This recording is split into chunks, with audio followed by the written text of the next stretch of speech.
Til bu bir o'lchov, taroziga o'xshaydi. Bu tarozi qanday ishlashini bilmasa, ya'ni egasi johil bo'lsa, bu tarozining egasi, ya'ni u tilning egasi johil bo'lsa, tilini yengil qo'yib yuboradi.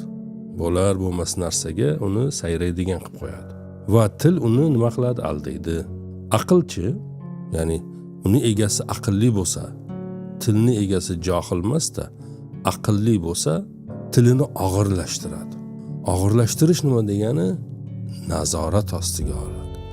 Yengil narsani nazorat qilish qiyin, og'ir narsani nazorat qilish oson bo'ladi. Shunday ekan, tilimizni og'irlashtiramiz. Qanday qilib tilni og'irlashtiramiz deganda, uni aql va qalb elagidan o'tgan so'zlarni aytadigan qilishdir. Hikmat egalaridan bittasi shunday degan: johil bo'lsang ham, olim bo'lsang ham sukut saqla, toki seni dono deb hisoblasinlar. Sukut, ya'ni bu til ishga tushmaguncha u tarozini nimani tortishini hech kim bilmaydi.